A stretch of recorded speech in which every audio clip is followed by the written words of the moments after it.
Hello everyone, welcome to Achiever Academy. एक बार फिर से आप सभी का अचीवर एकेडमी पे स्वागत है। और आज हम लोग पढ़ेंगे एसएससी सीएचएसएल एमटीएस के लिए बहुत ही इंपॉर्टेंट सी वीडियो है, जिसमें हम लोग पढ़ेंगे वन वर्ड सब्स्टिट्यूशन, जो काफ़ी बार एग्जाम में रिपीट हुए हैं, मोस्ट इंपॉर्टेंट है, उनको हम लोग यहाँ पर कवर करेंगे। अगर आप चैनल पर नए हो तो वीडियो को लाइक कर दीजिए और चैनल को सब्सक्राइब करना बिल्कुल ना भूलिएगा। तो चलिए हम शुरू करते हैं फटाफट से। देखते हैं। सबसे पहला हमारा है एजेंडा। एजेंडा क्या है? एजेंडा का मतलब होता है कार्यसूची। कार्यसूची यानी कि एक ऐसी list of items to be discussed at a meeting. किसी मीटिंग में डिस्कस करने के लिए एक लिस्ट ऑफ आइटम बनाई गई है, उसी को बोल देते हैं हम लोग एजेंडा। आज का एजेंडा क्या है? तो एक लिस्ट बनाई जा चुकी है जो कि इस मीटिंग में डिस्कस होगी, तो उसे बोल देंगे हम लोग कार्यसूची यानी कि एजेंडा। ठीक है, चलिए अगला देखते हैं। अगला हमारा है एलियन। एलियन क्या होता है? एलियन होता है विदेशी या फिर परदेशी। मतलब एक person belong to the foreign country. A person belong to the foreign country, उसे क्या बोलेंगे हम लोग? एलियन बोलेंगे। क्या बोलेंगे? एलियन। चलते हैं अगला, तीसरा वाला देखिए। एलिमनी की बात करते हैं। Allowances made to a wife by her husband when they are legally separated. काफ़ी बार आपने सुना होगा, काफ़ी चर्चित शब्द है ये एलिमनी। इसका मतलब होता है भरण पोषण भत्ता। ठीक है, अलाउंसेज जो कि दिए जाते हैं किसके द्वारा? हस्बैंड के द्वारा अपनी वाइफ को। कब? जब दो लोग लीगली सेपरेट होते हैं, यानी कि अलग अलग होते हैं, यानी कि डाइवोर्स वगैरह होता है, तब की बात है। ठीक है, चलिए अगला देखते हैं यहाँ पर। चौथा है हमारा एम्बिजियस। इसका मतलब होता है capable of being understood in two or the more thing अस्पष्ट। यानी कि एम्बिजियस पर्सन, ऐसा पर्सन जिसको कोई बात मतलब वो कह रहा है लेकिन वो उस बात में दो मीनिंग उसके निकल रहे हैं। Capable of being understood in two or more meaning. Clear बात कोई ना कहना तो उसको बोल देंगे एम्बिजियस पर्सन। ठीक है, अस्पष्ट। एमनेस्टी की बात करते हैं।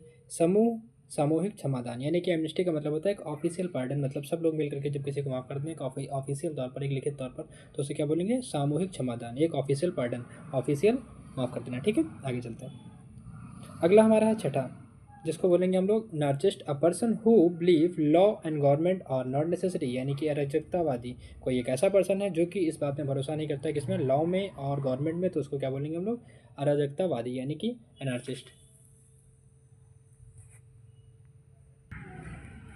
चलिए अगला देखते हैं। अगला हमारा सातवां नंबर है एंकर। एंकर का मतलब क्या है? एक person who present a radio और टीवी प्रोग्राम। एक ऐसा पर्सन जो कि प्रेजेंट कर रहा है किस बात को? या फिर रेडियो का या फिर कोई टीवी का प्रोग्राम, तो उसको बोल देते हैं एंकर। हिंदी में बोलेंगे इसको संचालक या फिर प्रस्तोता। ठीक है, अगला है हमारा anniversary. The date on which an event happened in the previous year. एक ऐसी तारीख जो पिछले वर्ष को कोई कार्यक्रम घटित होता है, वही तारीख अगले साल रिपीट होती है, उसको बोल देते हैं लोग एनिवर्सरी। जैसे आज हो, इसके बाद अगले तारीख, अगले साल को इसी तारीख को कुछ हो, तो उसका बोलेंगे anniversary. The date on which the event happen in the previous year, उसको बोलते हैं वर्षगांठ। आगे चलते हैं। 9 नंबर है हमारा एंटीपैथी। एंटीपैथी का मतलब क्या हो जाता है? अ deep seated feeling of a aversion, यानी कि घृणा, यानी कि विरोध भाव, किसी चीज़ को लेकर के विरोध भाव होना, तो उसे क्या बोलेंगे? A deep seated feeling of aversions. Antipathy क्या बोलेंगे उसको? एंटीपैथी। ठीक है, एपेरी की बात करते हैं। एपियरी का है अ प्लेस वेयर द बीस आर द केप्ट, यानी कि मधुमक्खी पालन का स्थल, जहाँ पर मधुमक्खी पाली जाती है, ऐसी जगह को बोलते हैं हम लोग एपियरी। ठीक है, आगे चलते हैं। तो यहाँ पर हमने 10 कंप्लीट कर लिया और 11वां है हमारा। देखिए अगला है हमारा एरिस्टोक्रेसी। एरिस्टोक्रेसी का मतलब क्या होता है? गवर्नमेंट बाई नोबल, यानी कि राजघरानों का शासन। एरिस्टोक्रेसी का मतलब होता है गवर्नमेंट बाई नोबल्स। आगे चलते हैं। अगला है हमारा ascetic. One who denies himself bodily pleasure, यानी कि सन्यासी, जो कि अपने आप को सन्यासी बोल सकते हैं। One who denies himself bodily pleaser, उसे बोल देंगे हम लोग एस्थेटिक। एसेटिक। फिर है हमारा एस्ट्रोनॉमी। काफ़ी फेमस है ये भी, कई बार आपने देखा ही होगा। तो astronomy the study of the celestial bodies. खगोल विज्ञान बोलते हैं इसको हिंदी में। स्टडी करते हैं किसकी? हम लोग ग्रह वगैरह की स्टडी करते हैं, उसी को तो बोलते हैं एस्ट्रोनॉमी। तो ये हो गया हमारा एस्ट्रोनॉमी। आगे चलते हैं। 15वां जो कि है बेल। बेल का मतलब क्या होता है? A large bundle bound by for storage, यानी कि गट्ठर या फिर गठरी या फिर किसी चीज़ का लार्ज बंडल, उसी को बोल देंगे हम लोग बेल। अगला है हमारा 16वां नंबर है ब्यूरोक्रेसी। ब्यूरोक्रेसी का मतलब क्या है? Government run by the officials, यानी कि नौकरशाही प्रशासन तंत्र। ब्यूरोक्रेसी जैसे आईएएस हो गए, आईपीएस हो गए, सबको बोलते हैं हम लोग ब्यूरोक्रेट। ठीक है, चीफ सेक्रेटरी, सेक्रेटरी, तो ये सब ब्यूरोक्रेट में आते हैं। Government run by the officials. ठीक है, अगला है 7वां number burrows. Burrow burrow a hole excavated by the animals. एक यानी बिल, हिंदी में जैसे चूहा बिल बनाते हैं तो उसी को बोलते हैं अ होल, जो कि एग्जीवेटेड किया गया है किसी एनिमल के जरिए, उसको बोल देते हैं हम लोग बोरोज। ठीक है, बोरो। अगला हो जाएगा हमारा 18वां, जिसको बोल देंगे कैलीग्राफर। कैलीग्राफर का मतलब क्या होता है? एक ऐसा पर्सन जो कि स्किल्ड है किस काम में? In the beautiful hand writing, जिसकी हैंड राइटिंग बहुत अच्छी है या फिर वो कुछ अच्छा सा डिज़ाइन करता है, तो उसको बोल देंगे हम लोग कैलीग्राफर। हिंदी में बोलेंगे उसको सुलेखक। सुलेखक। 19 की बात करते हैं। यहाँ पर कैलीग्राफर था, यहाँ पर कैलीग्राफी है। कैलीग्राफर और कैलीग्राफी में क्या अंतर होता है?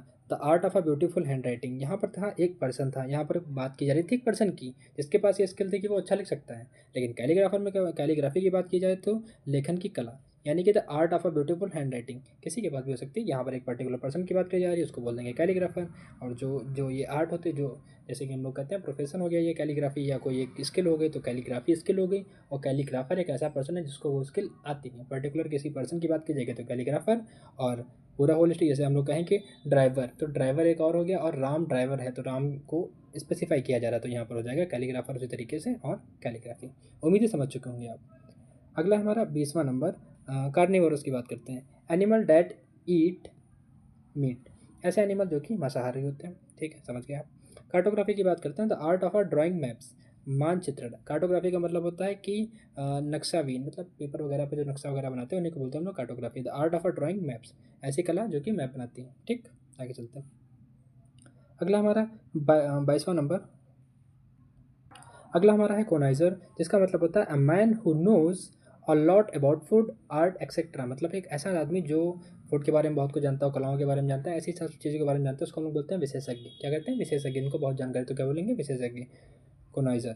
अगला है हमारा, चलिए 23 नंबर देखते हैं, हमारा है convalescent, a man recovering from illness, यानी कि स्वास्थ्य लाभी। कोई बीमार हो गया तो उसके बाद रिकवर होकर ठीक हुआ है तो उसको बोलेंगे कॉन्वेलिसेंट। आगे चलते हैं, 24 नंबर की बात करते हैं, credulous, a person who readily believe others, यानी कि भोला। अ पर्सन जो मतलब दूसरों पर भरोसा कर लेता है आसानी से, उसी को बोल देते हैं आसानी से विश्वास करने वाला, क्रेडुलस पर्सन। ठीक है, भोला भाला इंसान। आगे चलते हैं, 25वें की बात करते हैं, dormitory. Dormitory, a large bedroom for the many people, एक ऐसा बड़ा सा बेडरूम जो सभी के लिए हो, जिसको बोलते हैं हम लोग छात्रावास, उसको बोलेंगे इंग्लिश में डॉर्मिटरी। ठीक है, आगे चलते हैं, एफिमिनेट। एफिमिनेट का मतलब क्या होता है?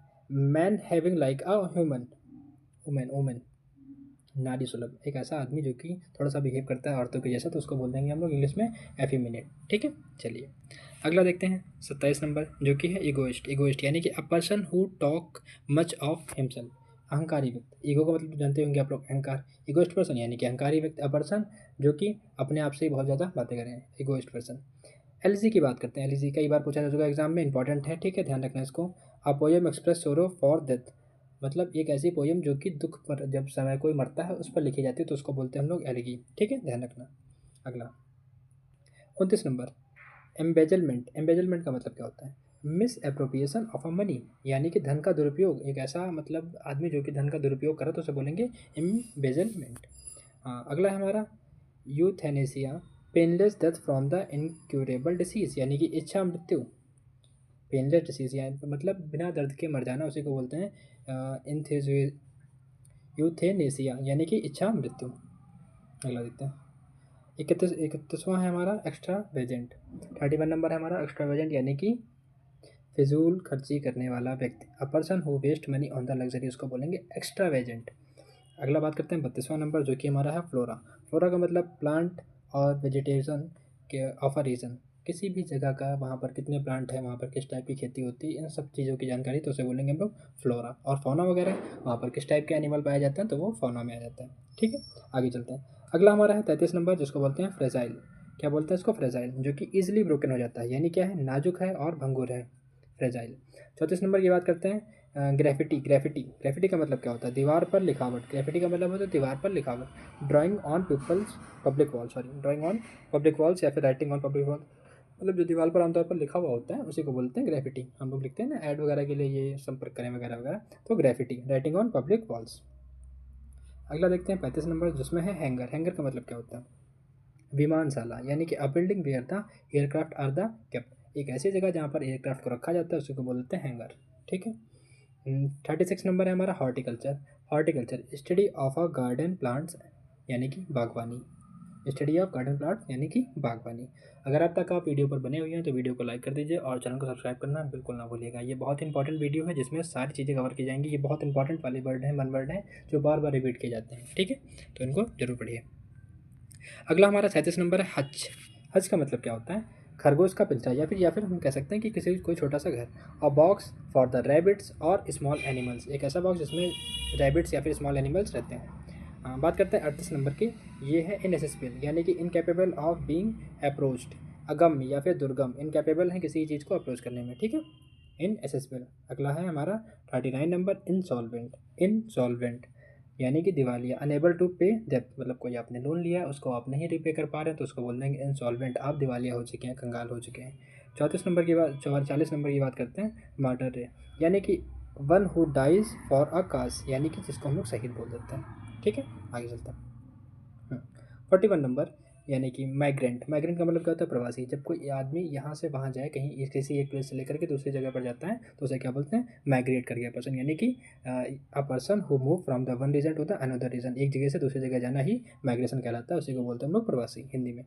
मॉर्चुरी की बात करते हैं, a place for keeping death bodies, शौकरे जहाँ पर मरे हुए लोगों की बॉडियाँ रखी जाती हैं उन्हें रखते हैं, a place keeping dead bodies, उसको बोलते हैं मॉर्चुरी, ठीक है। आगे चलते हैं, मुर्दा घर भी कहते हैं हिंदी में उसे। अगला देखते हैं हमारा 43 नंबर, जो कि है नेम सेक।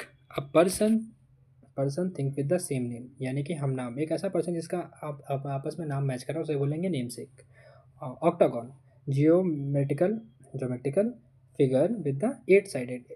ऑक्टागोनल का मतलब क्या होता है? देखिए, ऑक्टागोनल का मतलब होता है कि ऐसा शेप जिसमें 8 साइडें हों, ज्योमेट्रिकल फिगर हो और उसमें 8 शेप हो, ऐसे ऐसे ऐसे 8 शेप हो, तो उसको बोलेंगे हम लोग ऑक्टागोनल, 8 शेप, ठीक है। उम्मीद है समझ गए होंगे आप, 8 साइडें होनी चाहिए उसमें।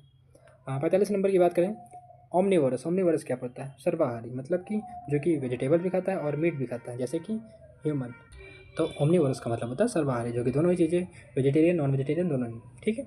अगला है हमारा ऑर्थोपेडिस्ट, और doctor for the bone problem, एक ऐसा डॉक्टर जो कि हड्डियों का विशेषज्ञ हो, उसे हम लोग बोलते हैं ऑर्थोपेडिस्ट, ठीक है। 47 नंबर है हमारा पैसिफिस्ट। पैसिफिस्ट का मतलब क्या होता है? अहिंसावादी, अ पर्सन हु अपोज वार, एक ऐसा आदमी जो कि वॉर को अपोज कर रहा हो, क्या कर रहा हो? अहिंसावादी, जैसे कि महात्मा गांधी, वो लड़ाई झगड़े में विश्वास, हिंसा में विश्वास नहीं करते थे, पैसिफिस्ट पर्सन।